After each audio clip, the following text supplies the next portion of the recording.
Welcome to Morningstar. It's a common assumption that active managers are more successful in emerging markets than passive because of the breadth of opportunity and less analyst coverage. But is that really the case? In the studio today, I have Monika Calay, Director of Passive Strategies Research. Monika, what is the data telling us on this? What is the success rate really of active fund managers? That's a great question. So when we look at the data, only about 20% of active managers in the global emerging markets equity category both survive and outperform their passive peers. So it paints a picture that identifying a skilled manager in this asset class is not as straightforward as it may seem. And to highlight this challenge even more, when we look at the number of active funds that have closed over or merged over the past 10 years, that is also high. It's around 40%. So it's a common misconception that the inefficiencies in emerging markets make it easier to pinpoint skilled active managers, and investors that are seeking to access this asset class still need to conduct their due diligence. So what does the passive landscape look like? What are the benefits and challenges that you see here? Sure. So let's start with market capitalization. So I'm thinking things like FTSE Emerging or MSCI Emerging Markets indices. Those are two flagship ones that are top of mind. We have a few concerns with these indices, but overall we have a positive view on the strategy. But here are our concerns. So our main one is country concentration. To give an example, China, Taiwan, and India represent around 60% of total portfolio weight in these indices.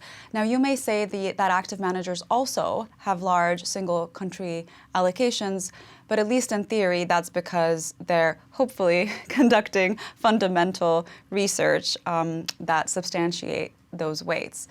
We're also concerned about political risks. So an illustration of this was March last year when Russia was essentially deleted out of these indexes.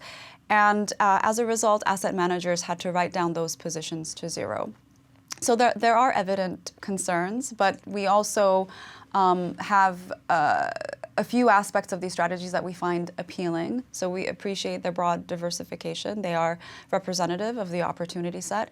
And we also see their lower cost as a tailwind. So just to give you an example of what that looks like for this particular category, passive funds tend to charge between 18 basis points and 55 basis points, but the median level fee for the category is 1.3%.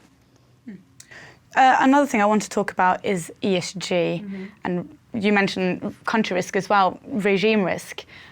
There's a lot of investors who are looking to align their personal views and beliefs with their investments, especially younger people. We see more and more inflows into sustainable funds. What opportunities are there for those investors in these spaces? That's a great question. So with ESG, there is often a balancing act between adhering to ESG principles and maintaining diversification. So in our rating system, we tend to rate funds that track ESG indexes that do not deviate away from market capitalization in the same way that we would rate a market cap weighted benchmark, because they're essentially not that different. So here I'm talking about ESG screened methodologies, such as the MSCI ESG screened methodology. So just to give you a little bit more context behind this methodology, it applies light screen, so it includes, it excludes companies that are in the so-called vice sector. So I'm talking about things like nuclear weapons, civilian firearms, tobacco, oil. However, if an investor has a stronger ESG orientation, then this approach may not fit the bill. They may be looking for something that has a stronger ESG orientation. So these methods would include things like the MSCI ESG Leaders or the SRI suite. And with these strategies, the one caveat is that they will exclude a very significant portion of the market, and so the portfolio will deviate away from market capitalization, as I mentioned earlier. So some of the interesting takeaways from how these portfolios look: China, for example, is a significant underweight. It tends to have a 20% weight in these portfolios, which is a 10% underweight to the MSCI emerging markets. So as investors are approaching this asset class, they really need to make an informed decision behind what they're comfortable with in terms of deviation away from market capitalization, and also how they want to align their values to their portfolio selection decision process. Monika, thank you very much. For Morningstar, I'm Sunniva Kolostiak.